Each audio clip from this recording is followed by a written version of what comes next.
పరిశుద్ధమైన తండ్రి, యేసుక్రీస్తు ఘనమైన మన స్తోత్రములు చెల్లిస్తున్నాం.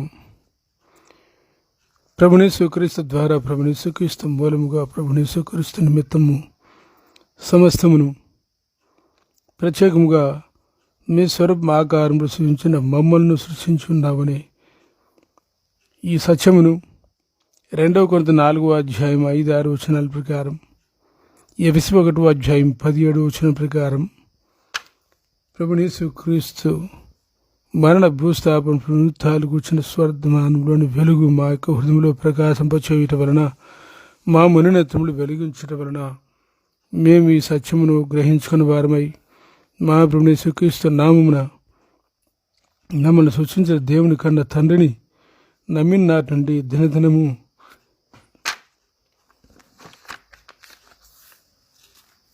యోహాను సువార్త 17వ అధ్యాయం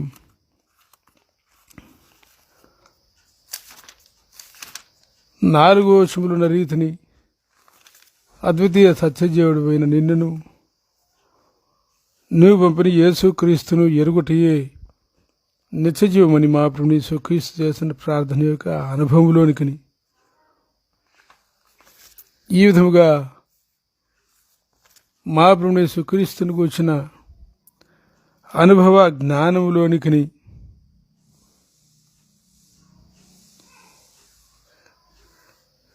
రెండో పేతురు 1వ అధ్యాయం 8వ వచనం ప్రకారము మేము రాగలిగినట్లుగా మాకు అనుగ్రహించిన లేఖనాన్ని బట్టి స్తోత్రములు, మీ పాద సన్నిధానం బట్టి స్తోత్రములు. 2 కొరింథీ 1వ అధ్యాయం 4వ వచనం ప్రకారం మీ భవిష్యత్ జ్ఞానం బట్టి మీ ఆత్మను మా హృదయాల్లో ముద్రించి ఉన్నందుకే స్తోత్రములు. ఐహేతు చేతని మేము ఈ సమయంలో సహా మీరిచిన శక్తిగల జీవముగల లేఖనమును ధ్యానించటకు చేరువచ్చిన ఈ సమయమును మాకు ఆశీర్వాదకరంగా చేయమని ప్రార్థిస్తున్నాం. పరిశుద్ధాత్మ సహాయమును కోరుతున్నాం. అత్యల్ప నుండి స్వేదగుణ దాసుని జ్ఞాపకం చేసుకొని కేవలం మీ నా మహిమ కొరకు, మీ ప్రక్షేమం కొరకు, అపవాదికి అభిజయం కలుగుటకు మాత్రమే మీ నోటికి బోరుగా మీ చేతిలో సాధనంగా నన్ను వాడుకోనమని మా ప్రార్థన విన్నందుకే స్తోత్రం చెల్లించి యేసుక్రీస్తు ప్రభు ఘనమైన నామమున స్తుతించి ప్రార్థిస్తున్నాం తండ్రి. ఆమేన్. ప్రభు అయిన యేసుక్రీస్తు యొక్క రాకడ విషయమైన ధ్యానం కొరకు మత్తయి సువార్త 24వ అధ్యాయం 3 నుండి 51 వచనములు, మార్కు సువార్త 13వ అధ్యాయం 4 నుండి 37 వచనములు, లూకా సువార్త 21వ అధ్యాయం 7 నుండి 36 వచనాలు భాగములను మనము ధ్యానపూర్వకంగా గ్రహించుటకు ముందుకు సాగుతున్నాం. రాకడ అన్నది క్రైస్తవ వేదాంతంలో ప్రభుని యేసుక్రీస్తు రాకడ గురించే మాట్లాడుతున్నది. ఇదే రాకడ అను పదము వచ్చుట, వచ్చను, వచ్చును అనియు, వెల్లడి యగుట, వెల్లడి ఆయను, వెల్లడి యగును అనియు, ప్రత్యక్షమగుట, ప్రత్యక్షమాయను, ప్రత్యక్షమగును అను శబ్దార్థములతో అదృశ్యమైనదిగాను దృశ్యమైనదిగాను ఉన్నట్లు తీతుకు రాసిన పత్రిక 2వ అధ్యాయం 11వ వచనంలో ఏలైనగా సమస్త మనుషులకు రక్షణకరమైన దేవునికి ప్రత్యక్షమై అని చెప్పుట చేత అది ప్రత్యక్షము అయినట్లుగా మనం చూస్తున్నాం. అది ప్రత్యక్షం ఆయను అంటే అది భూతకాలాన్ని చూపించేది. తీతుకు రాసిన పత్రిక 2వ అధ్యాయం 13వ వచనంలో అనగా మహాదేవుడును మన రక్షకుని యేసుక్రీస్తు మహిమ యొక్క ప్రత్యక్షత కొరకు ఎదురు చూచుచు అని వ్రాయబడుట వలన ఇది ప్రత్యక్షం అగును అన్నట్లుగా ఉన్నది. కాబట్టి భవిష్యత్ కాలమును చూపించేదిగా ఉన్నట్లు మనం చూస్తున్నాం. ఇప్పుడు మనం భవిష్యత్ కాలంలోని తీతుకు రాసిన పత్రిక 2వ అధ్యాయం 13వ వచనంలో ఉన్నట్టు మహిమ ప్రత్యక్ష విషయమే ధ్యానిస్తూ వస్తున్నాం. ప్రత్యక్షమైనది భౌతకాలంలో తీతుకు 2:11 కృప ప్రత్యక్షం.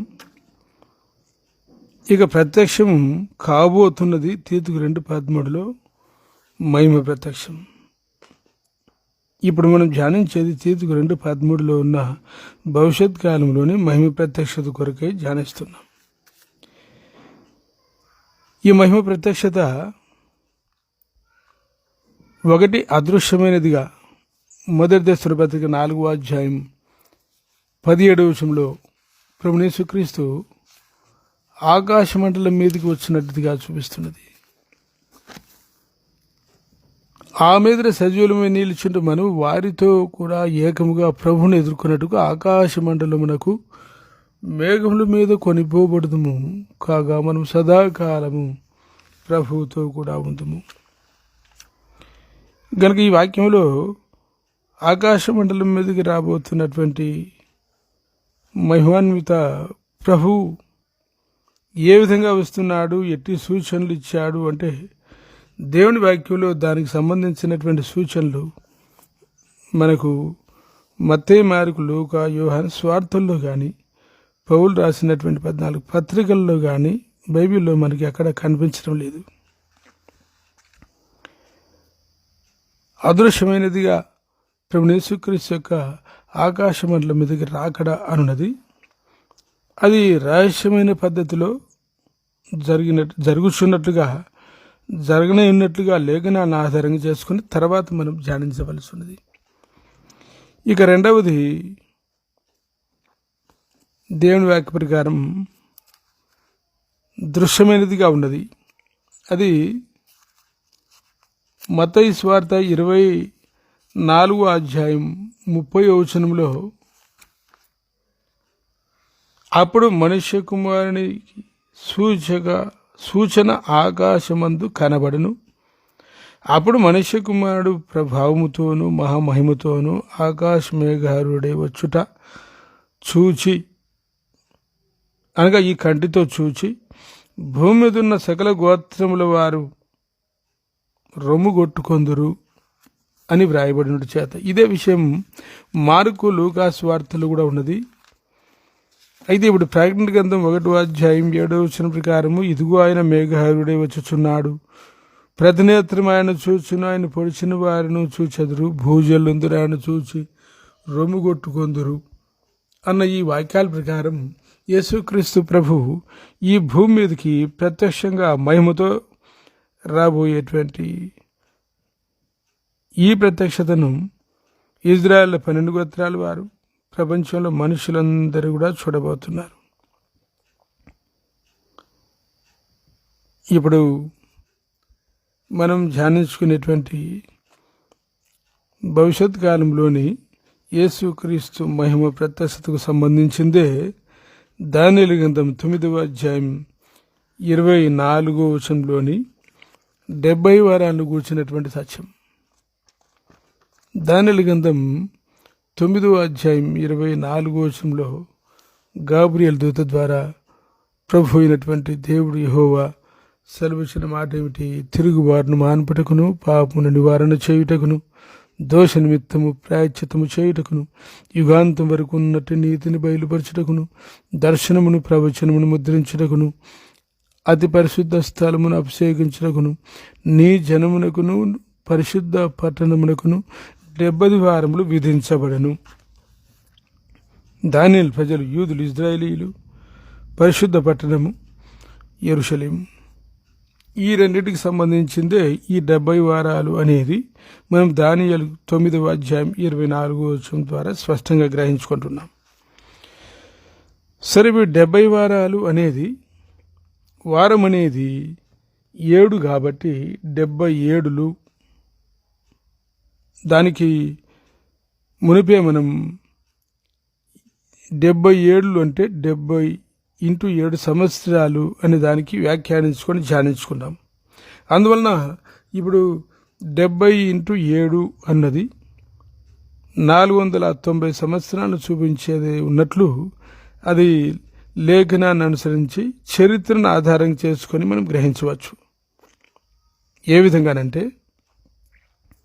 నెహెమ్యా గ్రంథం 2వ అధ్యాయం 1 నుండి 8వ వచనం వరకు ఉన్న ఈ లేఖన భాగం ద్వారా రాజైన అర్తహషస్త ఏలుబడి అంటే క్రీస్తుకు పూర్వం 445 సంవత్సరం మార్చి 14వ తేదీ మొదలుకొని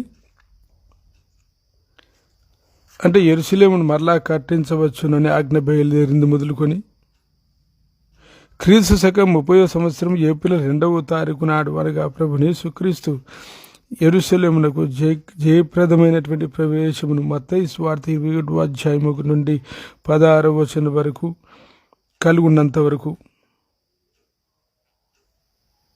ఈ మధ్యకాలం 483 సంవత్సరాలు, సరిగ్గా 69 వారాలు, 69 × 7 483 సంవత్సరాలని మనం స్పష్టంగా గ్రహించవచ్చు. దీనికి ఒక సందేహం లేదు. కాబట్టి 69 వారాలు ఎంతో త్వరితగతిని పూర్తయిపోయాయి. దానియేలు గ్రంథం 9వ అధ్యాయం 24వ వచనం నుండి 26వ వచనం వరకు. దానియేలు గ్రంథం 9వ అధ్యాయం 27వ వచనంలో ఒక వారము అనేది మాత్రం మిగిలి ఉంది. ఇంకా ఈ ఒక వారము అంటే 7 ఏండ్లు మిగిలి ఉన్నాయి. సాధారణంగా ఇప్పుడు యేసుక్రీస్తు ప్రభును రక్షకునిగా అంగీకరించి రక్షణ పొందిన యేసు రక్తం ఇచ్చుకునేటువంటి సంఘం 7 ఏండ్లు అనగానే శ్రమల కాలముగా సందేహం లేకుండా అంగీకరిస్తున్నారు. అందుకోసమే 7 ఏండ్లు అనగానే శ్రమల కాలం అని చెప్తున్నారు. అది వాస్తవమే. 7 ఏళ్ల శ్రమల కాలము మా ప్రకటన 6వ అధ్యాయం నుండి 19వ అధ్యాయం వరకు జరగనున్నాయి. ఈ 7 ఏళ్ల శ్రమల కాలంలో ఏం సంభవించనున్నాయనే దాని గురించి ఇప్పుడు మనం ధ్యానించడం లేదు. కానీ ఈ 7 ఏళ్లు శ్రమల కాలం ఎవరికి, ఎందు నిమిత్తము, దేవుడు చేసే ప్రతి పని కూడా అది ప్రయోజనకరమైనదే.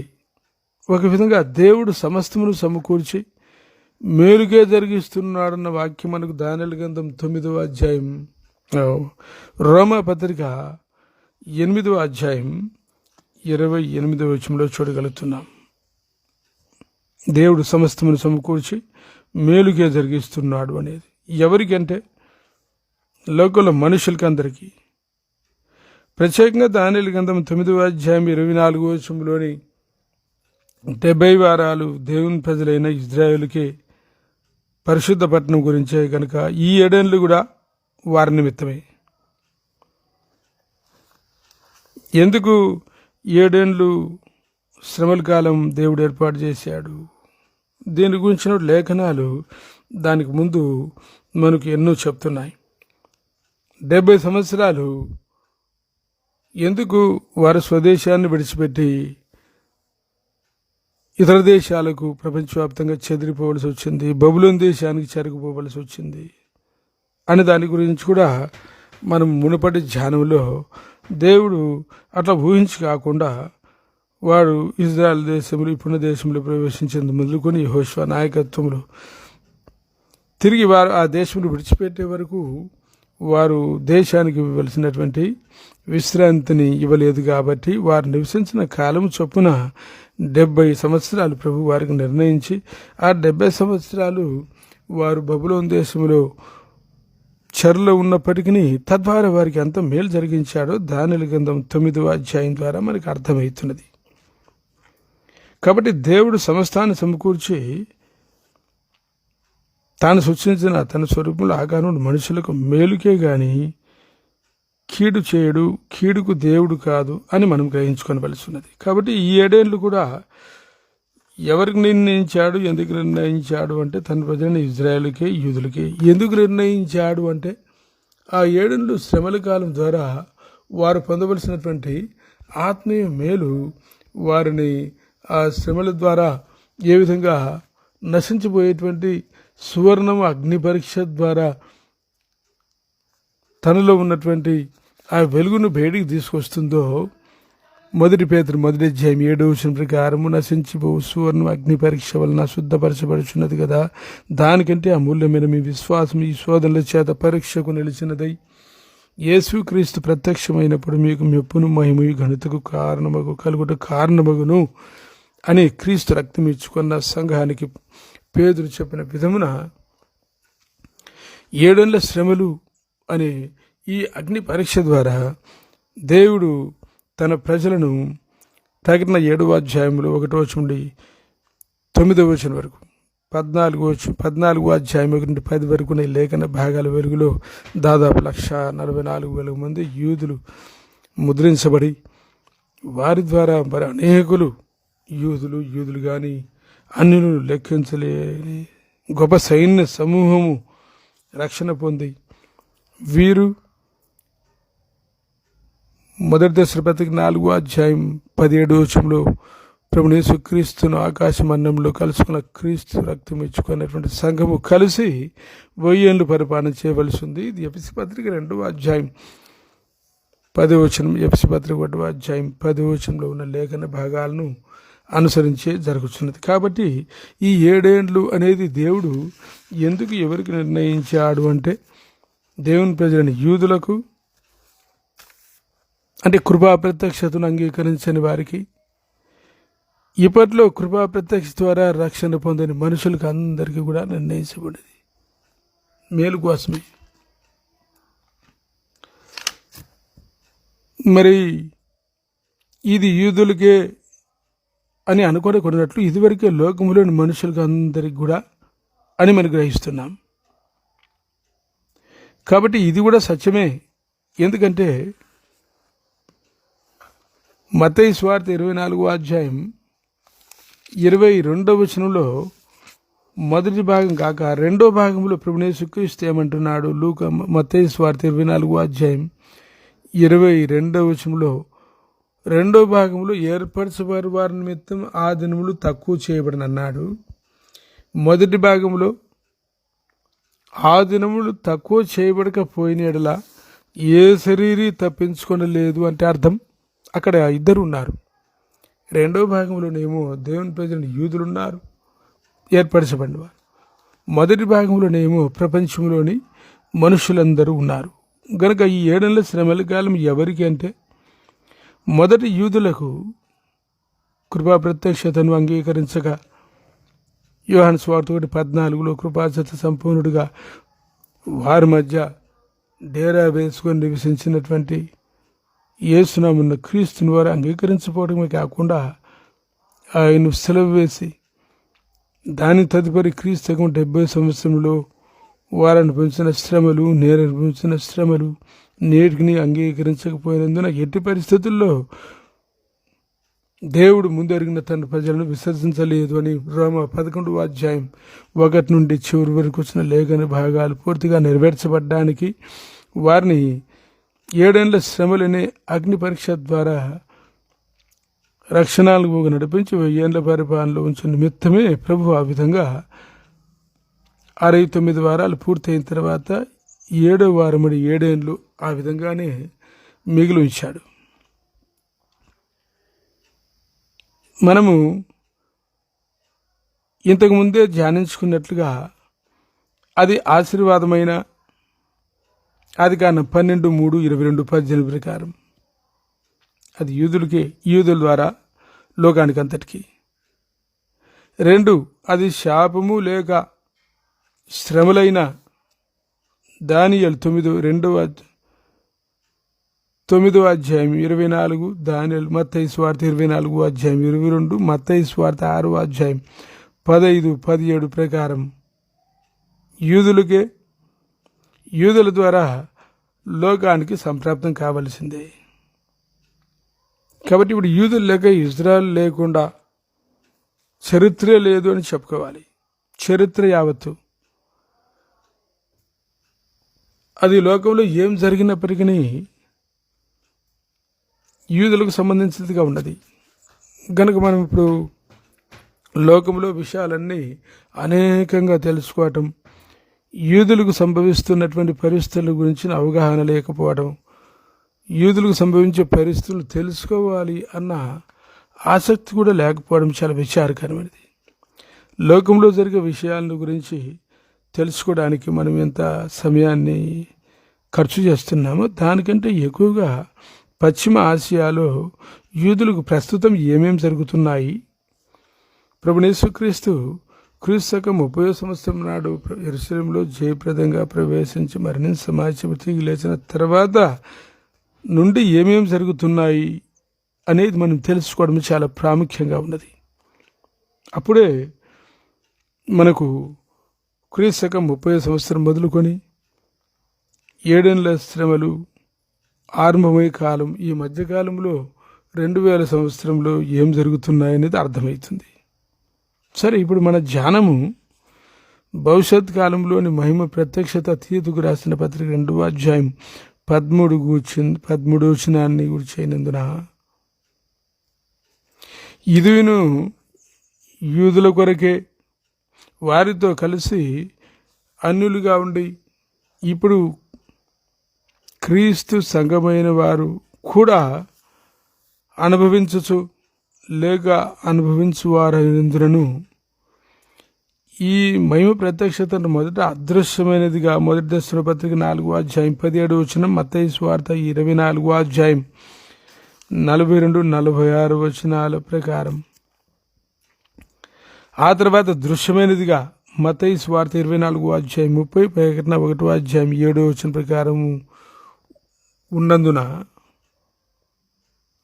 అదృశ్యమైన మహిమ ప్రత్యక్షతలో పాలు పొందిన వారే దృశ్యమైన మహిమ ప్రత్యక్షతలో కూడా పాలు పొంది ఆ మహిమ ప్రత్యక్షతలో ఉందురు అనే సత్యాన్ని గురించి మనం ధ్యానించుట అది మనకు యుక్తముగా ఉన్నది. అదృశ్యమైనటువంటి మొదటి దశల పత్రిక 4వ అధ్యాయం 17 వచనంలోని ఆ ప్రత్యక్షతలో పాలు పొందలేని వారు దృశ్యమైనటువంటి ప్రత్యక్షత ఈ భూమి మీద 1000 ఏళ్ల పరిపాలనలో పాలు పంపులు పొందలేరు కనుక దాని గురించి మనం ఇప్పుడు ధ్యానించాలి. ఇప్పుడు మహిమ ప్రత్యక్షత అనేది మొదట రహస్యమైనది అని మనం తెలుసుకోవాలి. అంటే ఇది అందరికీ తెలిసేది కాదు, లేక అందరికీ కనబడేది కాదు అనేదానికి ప్రభువైన యేసుక్రీస్తు మత్తయి సువార్త 24వ అధ్యాయం 43వ వచనంలో ఏం చెప్తున్నాడు? ఏ జామున దొంగ వచ్చునో ఇంటి యజమానికి తెలిసి ఉండిన ఎడల అతడు మెలకుగా ఉండి తన ఇంటికి కన్నం వేయనీయడని మీరు ఎరుగుదురు. ఈ వాక్యం భావం ఏమిటి? దొంగ అనే వ్యక్తి ఒక ఇంటికి వచ్చేటప్పుడు ఆ ఇంటి యజమానికి తెలియకుండా రహస్యంగా రావాల్సిందే. ఒకవేళ ఆ ఇంటి యజమానికి తెలిసి వస్తున్నాడు అంటే అతను దొంగ కాదు. రెండవది, ఆ ఇంటిలో తనకిష్టమైనవేవో అవి తీసుకొని దొంగలించలేడు. ప్రభువైన యేసుక్రీస్తు యొక్క రాకడ ఎలా ఉంటుంది అని దానికి మత్తయి సువార్త 24:43లోని ఈ లేఖనం ఇది రహస్యమైనది, తెలియకుండా జరిగేది అని అర్థమిస్తున్నది. రెండవది, మత్తయి సువార్త 24వ అధ్యాయం 44-46లో మీరు అనుకొనిన గడిలో మనిషి కుమారుడు వచ్చును కనుకనే మీరు సిద్ధంగా ఉండుడి. యజమానుడు తన ఇంటి వారికి తగిన వేళ అన్నం పెట్టుటకు వారిపైన ఉంచిన నమ్మకమైన వాడును బుద్ధిమంతునైన దాసుడు ఎవడు? యజమానుడు వచ్చినప్పుడు ఏ దాసుడు ఇలాగూ చేయుచున్నట్టు అతడు కనుగొనును ఆ దాసుడు ధన్యుడు. అతడు తన యావదాస్తి మీద వారిని ఉంచునని మీతో నిశ్చయముగా చెబుతున్నాను. ఈ లేఖన భాగంలో ఏం చేస్తున్నాయి? యజమానుడు వాడు దాసునికి గృహంలోని ఒక పని అప్పగించి వెళ్ళిపోయాడు. అప్పగించిన పనిని లెక్క చూసుకోవడానికి ఆ యజమానుడు దాసునికి తెలిసిన సమయంలో కాకుండా తెలియని సమయంలో రహస్యమైన రీతిలో వచ్చును అని చెప్పడానికి మత్తయి సువార్త 24వ అధ్యాయం 44 నుండి మీరు అనుకుని గడిలో మనిషి కుమారుడు వచ్చిన కనుకనే మీరు నిషిద్ధంగా ఉండుడి, యజమానుడు తన ఇంటి వారికి తగిన వేళ అని ఒక ఉపమానార్థంగా చెప్పాడు ప్రభు. దాసులైన వానికి తెలియనటువంటి రీతిలో రహస్యమైన పద్ధతిలో యజమానుడు వచ్చును గనుక ఆ యజమానుడు వచ్చినప్పటికీ ఆ దాసుని విషయంలో యజమానుడు ఏం చేస్తున్నాడు చూస్తున్నాడు అంటే నమ్మకత్వాన్ని చూస్తున్నాడు అప్పగించిన పనిలో. కాబట్టి దాసుని విషయంలో యజమానుడి రాక కూడా రహస్యమైనది. ఇక మూడవది మత్తయి సువార్త 25వ అధ్యాయం 1 నుండి 13వ వచనం వరకు ఉన్న ఈ లేఖన భాగంలో బుద్ధి గల కన్యకలు 5 మంది, బుద్ధి లేని కన్యకలు 5 మంది, మొత్తం మీద 10 మంది కూడా కన్యకలే. దీనికి కూడా ఒక ఆత్మీయమైన భావం ఉన్నది, అది తదుపరి. సరే, ఇప్పుడు ఈ 5 కన్యకలు బుద్ధి గలవారు అనడానికి ప్రభు చెప్పింది ఏమిటి? వారు బుద్ధి గలవారు అని నిరూపించుకోవడానికి వారి కలిగి ఉన్నది నూనె. అంటే వారు ప్రత్యేకమైన రీతిలో నూనెను కలిగి ఉండట. దేవుని వాక్య వెలుగులో నూనె అనేది ఏం చెప్తున్నది? నిర్గమకాండం 27వ అధ్యాయం 20వ వచనం నుండి 21వ వచనం వరకు. నిర్గమకాండం 27వ అధ్యాయం 20-21 వచనాలు మనం చూసిన పక్షమున, మరియు దీపము నిత్యము వెలిగించినట్లు ప్రదీపమునకు దంతి చేసిన అచ్చము వెలివల్ నూనె తేవలను అని ఇజ్రాయేలుకు ఆజ్ఞాపించము. సాక్ష్యపు మందపు ఎదుట ఉన్న తెరకు వెలుపల ప్రత్యక్షపు గుడారములో అహరోను అతని కుమారును సాయంకాలం మొదలుకొని ఉదయం వరకు యెహోవా సన్నిధిని దాన్ని సవరింపవలను. ఇది ఇజ్రాయేలుకు వారి తరతరములకు నిత్యమైన కట్టడ. సాక్ష్యపు మందసం ఎదుట ప్రత్యక్షపు గుడారంలో అహరోను కుమారులు చేయవలసిన పని. ఈ నూనె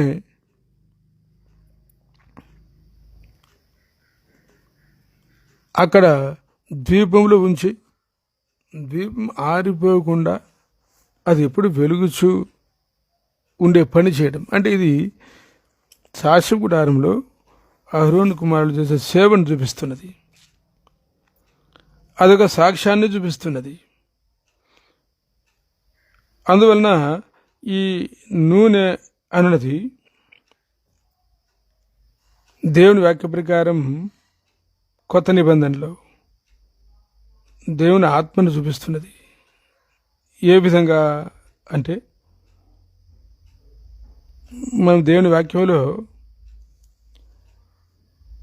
అపొస్తలుల కార్యము 1వ అధ్యాయం 8వ వచనం, 2వ అధ్యాయం 1 నుండి 5వ వచనం వరకు ప్రభునేసుకు చెప్పింది, పరిశుద్ధాత్మ మీ మీదకి వచ్చినప్పుడు మీరు శక్తిని ఉండేది కనుక సాక్షులై ఉండేదారు. అపొస్తలుల కార్యం 2వ అధ్యాయం 1 నుండి 5వ వచనం వరకు ప్రభు చెప్పిన ప్రకారం పరిశుద్ధాత్మ బాప్తిసం వారు పొందిన తర్వాత అపొస్తలుల కార్యం 2వ అధ్యాయం 6వ వచనం మొదలుకొని 28వ అధ్యాయం వరకు యెరూషలేము, యూదయ, సమరయ, భూ దిగంతముల వరకు వారు ఇచ్చిన సాక్ష్యాన్ని మనం చూస్తున్నాం. ఇక ఈ నూనె అన్నది రెండవది వాక్యానికి సాదృశ్యమైనది కాబట్టి. ఎందుకంటే వాక్యం అనే దాన్ని కూడా రక్షించబడిన దేవుని ప్రజలైన వారు కలిగి ప్రభుని కూర్చున్న సాక్ష్యం ఇచ్చేవారు, లేక సాక్ష్యం ద్వారా ప్రభు పని చేసేవారు అన్నట్లుగా మనం చూడగలుగుతున్నాం. ఫిలిప్పీ 2వ అధ్యాయం 12వ వచనం నుండి, కాగా నా ప్రియులారా, మీరెల్లప్పుడూ విధేయులైన ప్రకారం నా ఎదుట ఉన్నప్పుడు మాత్రమే కాక మరి ఎక్కువగా నేను మీతో లేని ఈ కాలమందును భయముతోను వణుకుతోను మీ సొంత రక్షణ కొనసాగించుకుని, ఎందుకనగా మీరు ఇచ్చేంచుటకును కార్యసిద్ధి కలగజేసుకున్నట్టుకును తన దయ సంకల్పం నెరవేటుకే మీలో కార్యసిద్ధి కలగచేయవాడు దేవుడే.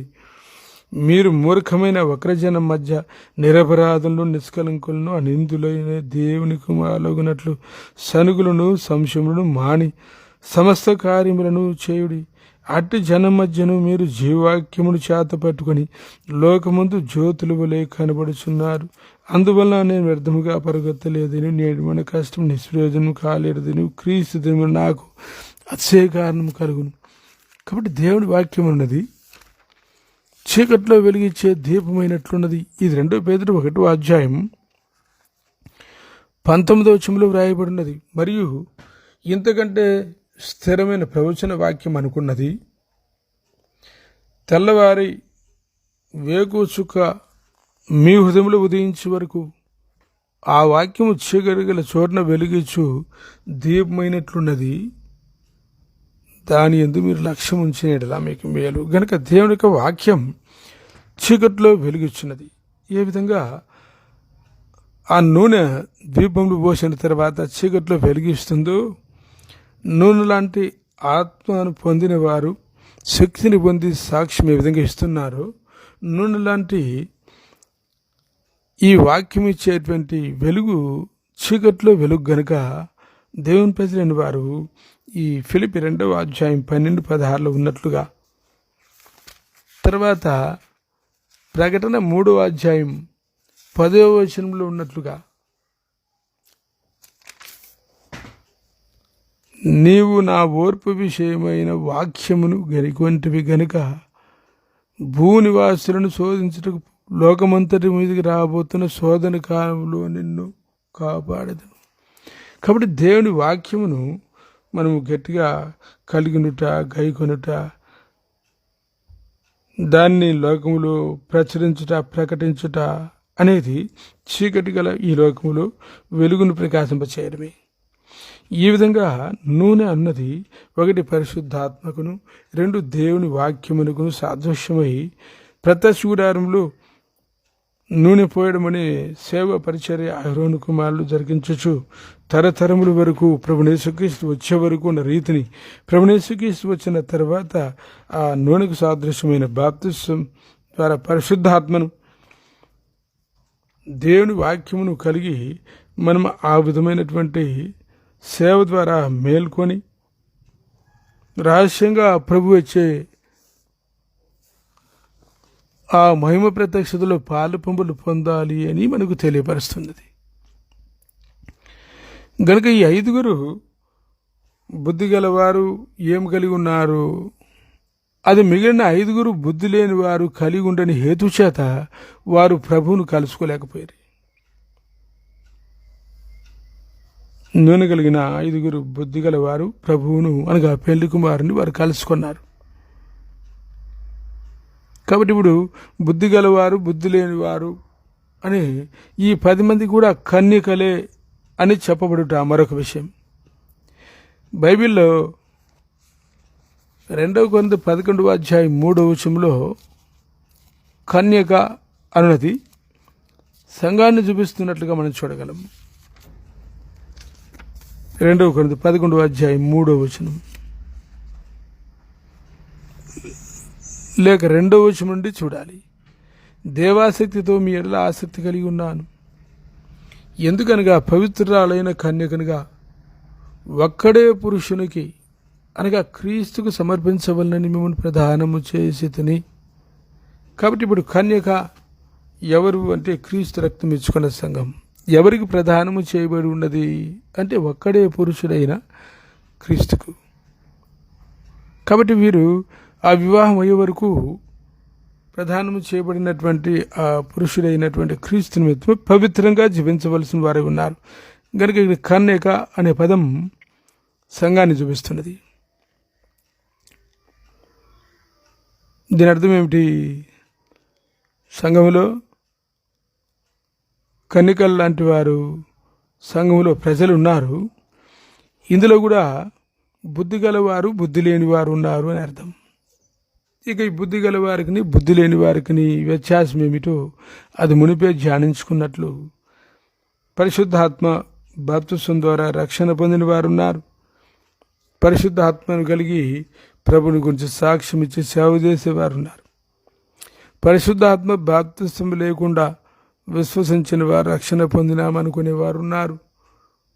ప్రభుని గురించి ఒక్క మాట అయినా ఇతరులతో మాట్లాడి ప్రభు సేవ చేయాలని బాధ్యత లేని వారు ఉన్నారు, కలిసే ఉన్నారు. అయితే ఈ రహస్యమైనటువంటి రీతిలో రాబోతున్న మహిమగల ప్రత్యక్షత బుద్ధి గల వారికి మాత్రమే ఉన్నది.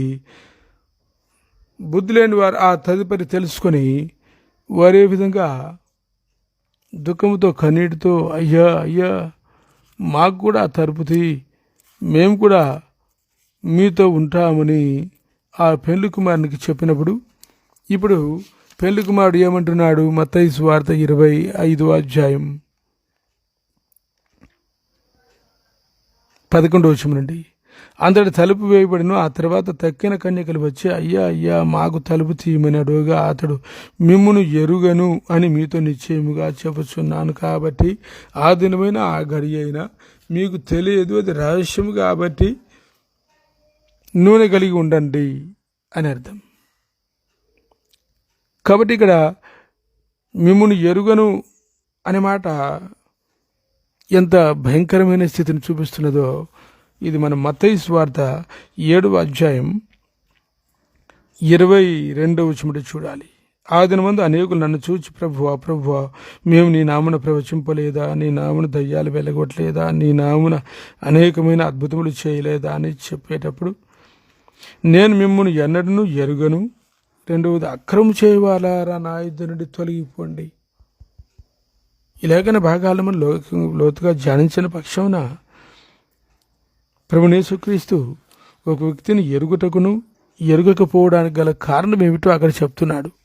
ఒక వ్యక్తిని ప్రభువైన యేసుక్రీస్తు ఎరుగుటకు కారణము మత్తయి సువార్త 7:21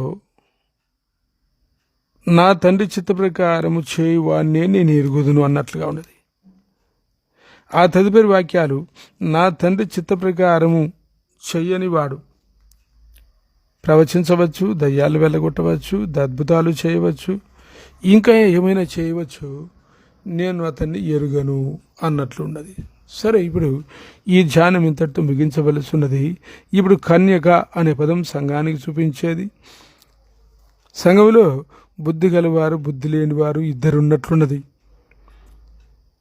తమ పెళ్లి కుమారుని కలుసుకున్న వారు బుద్ధి గలవారు మాత్రమే.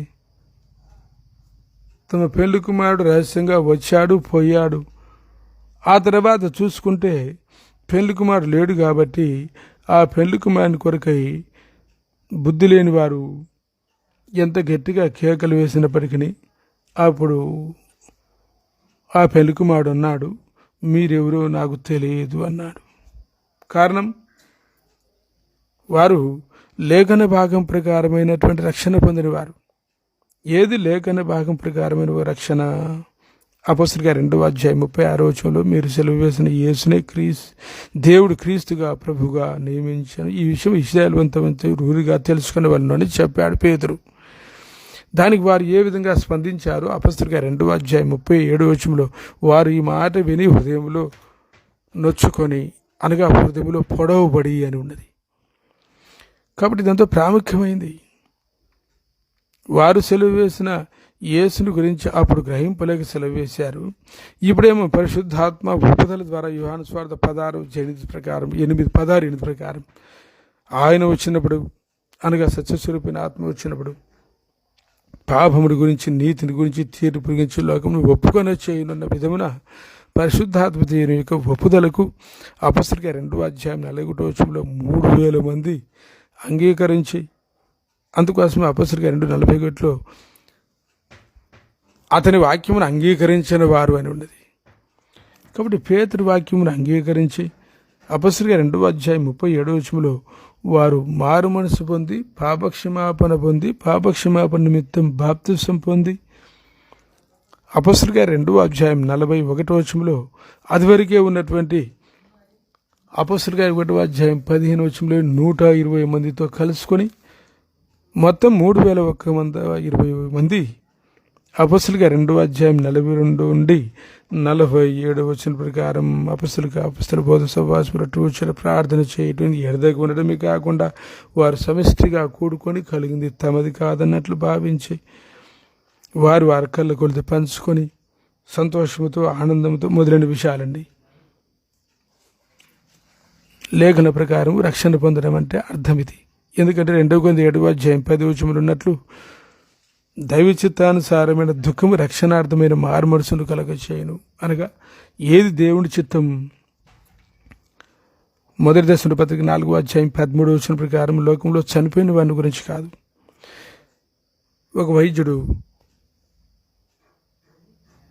ఒక రోగికి వైద్యం చేసేటప్పుడు ఇక నీ బతుకుతావన్న నమ్మకం లేదు అన్నప్పుడు కాదు.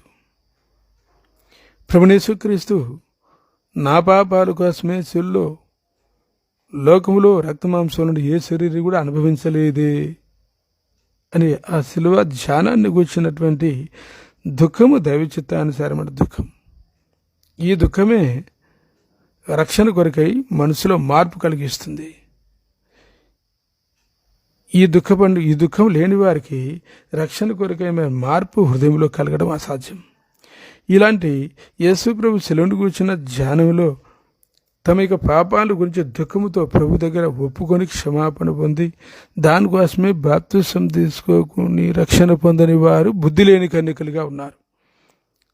అపసరిగా 2వ అధ్యాయం 37వ వచనం నుండి 41వ వచనం వరకు ఉన్నవారు బుద్ధిగల కన్యకలుగా ఉన్నారు.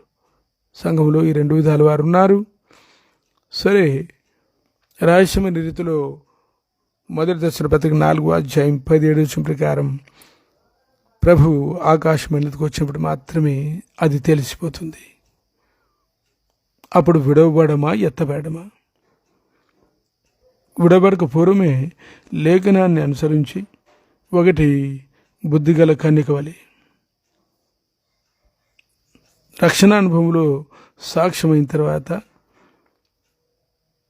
యజమానుడు తన దాసునికి పని అప్పగించగా ఆ దాసుడు మత్తయి సువార్త 24వ అధ్యాయం 44 కొన్ని వచనాల్లో ఏ విధంగా నమ్మకంగా పని చేయగలిగాడో ఆ విధంగా సంఘములో ప్రభువుకు నమ్మకంగా జీవించటం అది ఎంతో ప్రాముఖ్యమైంది. ఎందుకనగా దాసుడు యజమానుడు అనేది కూడా మనకు యోహాను సువార్త 13వ అధ్యాయం 16వ వచనంలో ప్రభు తనకును, లూకా సువార్త 6వ అధ్యాయం 13వ వచనం ప్రకారం శిష్యుల్లోనందరిలో నుండి ప్రత్యేకపరిచి వారిని ఏర్పరిచి అపోస్తులు అని పేరు పెట్టినటువంటి 12 మందికి సంబంధించింది. ఈ 12 మంది సంఘానికి ప్రతినిధులుగా ఉన్నారు. యోహాను సువార్త 13వ అధ్యాయం 16వ వచనంలో దాసుడు తన యజమానుడి కంటే గొప్పవాడు కాడు, పంపబడిన వాడు తను పంపిన వాని కంటే గొప్పవాడు కాడు అని ప్రభు చెప్పడాన్ని బట్టి ఈ మత్తయి సువార్త 24వ అధ్యాయం 44 నుంచి కొన్ని వచనాల్లో దాసుడు యజమానుడు అనేది ప్రభువైన యేసుక్రీస్తుకును తాను రక్తమిచ్చుకున్న ప్రజలకు సంబంధించినది అనే దానికి మనకు రుజువు దొరుకుతున్నది. కాబట్టి ఇప్పుడు దాసుడు ఎరుగనటువంటి స్థితిలో రహస్యంగా యజమానుడు వస్తున్నాడు. బుద్ధి లేని ఆ కన్యకలు ఎరగినటువంటి సమయంలో వారి పెళ్లి కుమారుడు వస్తున్నాడు. యజమానుడు చేయలేనటువంటి రహస్యమైన స్థితిలో దొంగ వస్తున్నాడు. ఈ 3 కూడా ప్రభువైన యేసుక్రీస్తు మొదటి దశల పత్రిక 4వ అధ్యాయం 17వ వచనంలోని రహస్యమైన రీతిలో పార్లమెంట్ మీదకి వచ్చేటువంటి మహిమ ప్రత్యక్షం చూపిస్తున్నాయి. ఇప్పుడు ఈ ప్రత్యక్షతలో పాలు పంపులు పొందేవారే ఆ తర్వాత ప్రభువుతో కలిసి ఆకాశ మండలం మీద నుండి ఈ భూమి మీదకి వచ్చి 1000 ఏళ్ల పరిపాలనలో చేయబోతున్నారు. ఇప్పుడు మనం ఏ స్థితిలో ఉన్నామో ఈ వాక్య వెలుగులో మనం చూసుకొనవలసినది. ఇది ఎంతవరకు మన విషయంలో సత్యము, మరి ఇజ్రాయేల్ యొక్క జీవితంలో కూడా ఇది ఎంతవరకు సత్యమైనదో ఇప్పుడు మనము పాత నిబంధన ప్రకారం చూడవలసినది. యెషయా 7వ అధ్యాయం 14వ వచనంలో కూడా కన్యక గర్భం ధరించి కుమారుని కనును అని వ్రాయబడినది. ఎంతోమంది కన్యకలు ఇజ్రాయేలులో ఉన్నప్పటికీ లూకా సువార్త 1వ అధ్యాయం 35వ వచనం ప్రకారం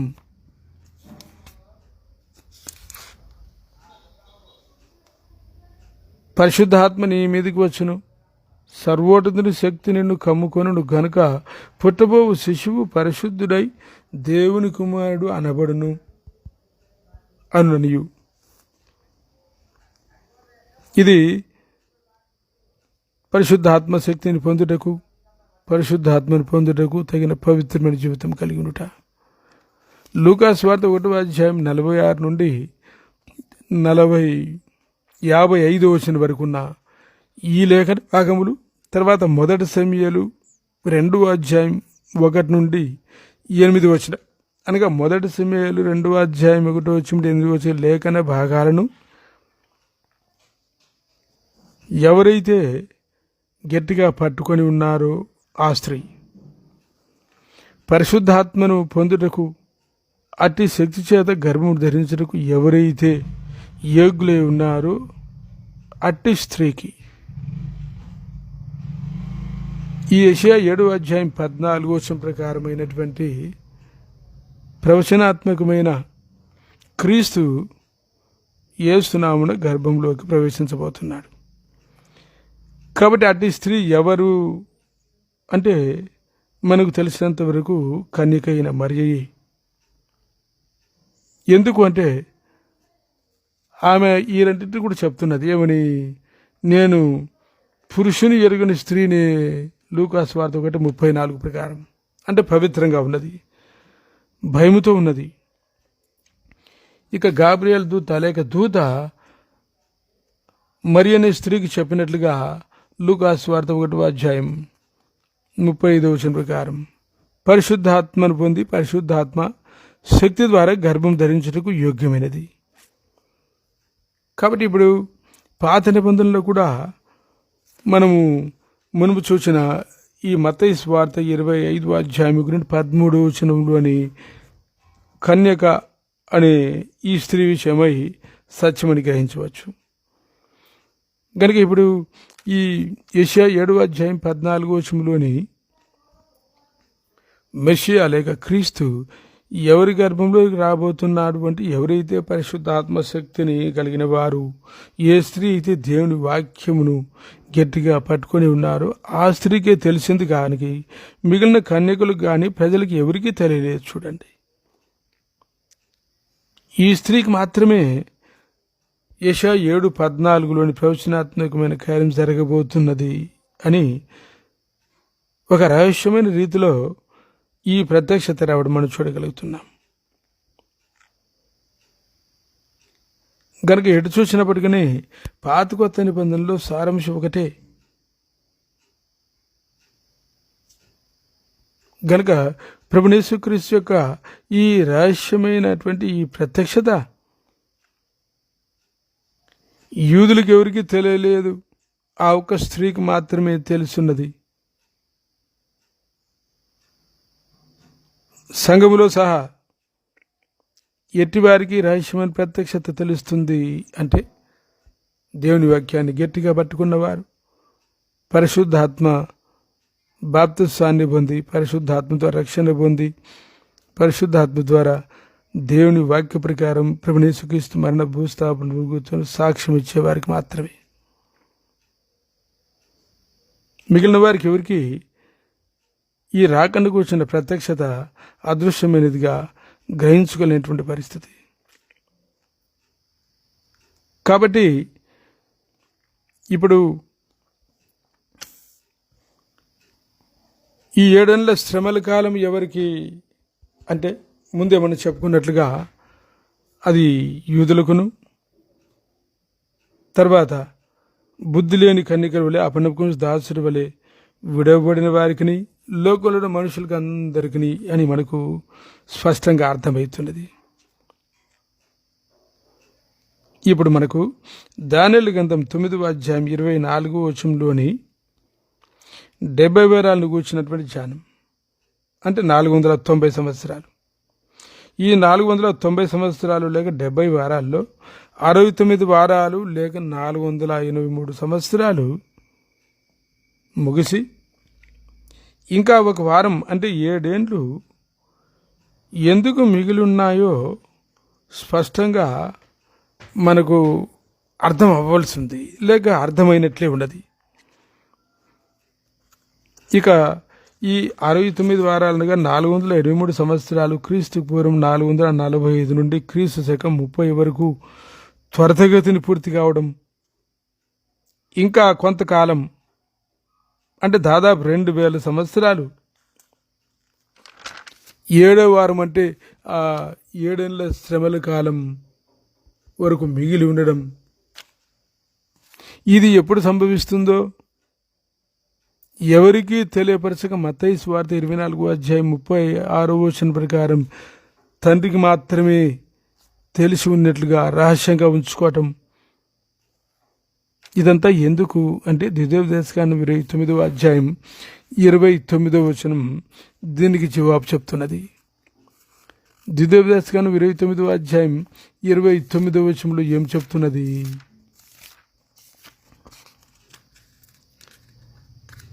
రహస్యములు మన దేవుడైన యెహోవాకు చెందును. అయితే మనము ఈ ధర్మశాస్త్ర వాక్యములన్నింటినీ అనుసరించి నడుచుకున్నట్లు ఏదైతే బయలుపరచబడిందో ఎల్లప్పుడూ అది మనది సంతతి వారిది. అంటే అర్థం ఏంటి? ఎంతవరకు మనకు బయలుపరచబడిందో, తండ్రి మనకి ఎంతవరకు తెలియపరిచాడో దాన్ని మనం గట్టిగా పట్టుకోవడము, మనకు మాత్రం కాక మా పిల్లలకు కూడా దానికి తెలియపరచటము, ఆ ప్రకారంగా జీవించటం. ఏది తండ్రి మనకు తెలియపరచలేదో దాని కొరకు మనం ఎదురు చూడడం, ఇది మనం చేయవలసిన పని. సరే, ఇప్పుడు మనం 3 విషయాలు జ్ఞానపూర్వకంగా గ్రహించుకోవలసి ఉంది. అదేమిటంటే, 1, క్రీస్తు శకం 30వ సంవత్సరం యేసుక్రీస్తు ప్రభు మత్తయి సువార్త 27:1-16 జయప్రదమైనటువంటి ప్రవేశాన్ని యెరూషలేములో చేసినప్పటి నుండి ఈ 7 ఏళ్ల శ్రమల కాలం వరకు, అంటే ప్రకటన 6:1-19 1-21 వరకు ఉన్న ఈ మధ్యకాలంలోని సంభవాలు ఏమిటి అనేది మనకు తెలియవలసి ఉంది. 2, ప్రకటన గ్రంథం 6:19-1-21 వరకు ఈ 7 ఏళ్ల శ్రమల కాలపు వివరాల గురించి మనకు తెలియవలసి ఉంది. 3, ప్రకటన గ్రంథం 19:1-21 వరకు 7 ఏళ్ల శ్రమల కాలం పూర్తయిన తదుపరి ఏం జరగనే ఉన్నది అనేది మనకు తెలియవలసింది. ఈ 3 గురించి ప్రభు చిత్తమైతే తదుపరి మనం ధ్యానించవలసి ఉన్నది. ప్రస్తుతం మనం ధ్యానించుకున్న ఈ వాక్య వెలుగులో మన జీవితాన్ని మనం పరీక్షించుకోవలసి ఉన్నది. నిజముగా యజమానుడు పని అప్పగించి నమ్మకంగా అప్పగించినటువంటి దాసులు లేవున్నామా, లేక అపనమ్మకస్తుల మీద దాసులు లేవున్నామా? నూనెను కలిగి బుద్ధి కలిగిన కన్యకల వలె తమ పెళ్లి కుమారుని కొరకు ఎదురు చూచి మిగిలిన ఎవరికని బుద్ధి లేనటువంటి 5గురికి తెలియని రీతిలో రహస్యంగా వచ్చిన ఆ పెళ్లి కుమారుని ఎదుర్కొన్న పెళ్లి కుమారునితో ఉన్న ఆ బుద్ధిగల కన్యకల వలె నూనెను కలిగి ఉన్నామా? యజమానికి తెలియని రీతిలో దొంగ వస్తున్నాడు కాబట్టి, యజమాని రీతిలో దొంగ వచ్చి తనకి ఇష్టమొచ్చేటి తీసుకొని పోయిన రీతిలో ఆయన రహస్యంగా వస్తున్నాడు కాబట్టి, ఆయన రహస్యంగా వచ్చేటువంటి సమయం కొరకై మనము భయంతో భక్తితో ఎదురు చూస్తున్నామా? అతి ప్రాముఖ్యమైనటువంటి ఈ వాక్య విషయాల్లోని వెలుగులో మనల్ని మనం పరీక్షించుకొని లేఖన ప్రకారమైనటువంటి రక్షణ అనుభవాన్ని కలిగి పరిశుద్ధాత్మను దేవుని వాక్యాన్ని మనలో మనము కలిగి వాక్యానుసారమే రక్షణ పొంది లేఖనాన్ని అనుసరించి ప్రభు గురించి సాక్ష్యం ఇచ్చి సేవ చేయొచ్చు. ప్రభు ఏ సమయంలో వచ్చినప్పటికీ ఎత్తబడుటకు మనము సిద్ధముగా ఉండవలసిన వారమే ఉన్నాం. అట్లు చేయుటకు ప్రభు మనకు సహాయం చేయనుగాక. ప్రార్థన చేస్తాం. పరిశుద్ధమైన మా తండ్రి, నీ పరిశుద్ధమైన పాదముకు స్తోత్రములు. మాకు అనుగ్రహించిన ఈ అద్భుతమైనటువంటి లేఖన భాగములోని రహస్య సత్యమును బట్టి స్తోత్రములు. ఇటు గ్రహింపును మాకిచ్చుట మెచ్చితమైనది. మేము యూదుల కంటే ముందే కృపా ప్రత్యక్షతను పొందిన వారమై యూదుల కంటే ముందే మొదటి దర్శన పత్రిక 4:17 ప్రకారం ఆకాశ మండలమును కలుసుకొని మీతో ఉండటం మీ చిత్తమైనది. అలాగని చెప్పేసి ముందరిగిన మీ ప్రజలు కూడా విడిచిపెట్టలేదని రోమా 11:1 ఉన్న రీతిని ఒక దినమున వారిని సహా అగ్నిపక్ష లాంటి శ్రమల ద్వారా శుద్ధిపరిచి సంఘముతో కలిసి 1000 పరిపాలన ఉంచబోతున్న అద్భుతమైనటువంటి ఆశ్చర్యకరమైన మీ భవిష్యత్ జ్ఞానపు సంకల్పం అంతటిని బట్టి స్తోత్రములు. ఇకను మేము గ్రహించుకోవాల్సిన సత్యం, మేము జీవించవలసిన విధానం లేఖన భాగంలో ఎంతో దాగి ఉండగా మీ చిత్తమైతే తదుపరి ధ్యానించుకొని ఆ ప్రకారంగా జీవించి సేవించి మిమ్మల్ని మహిమపరిచి మీ ద్వారా దాన్ని మహిమ పొందుటకు సహాయం చేయమని యేసు ప్రభు ఘనమైన నామమున స్తుతించి ప్రార్థిస్తున్నాం తండ్రి. ఆమేన్.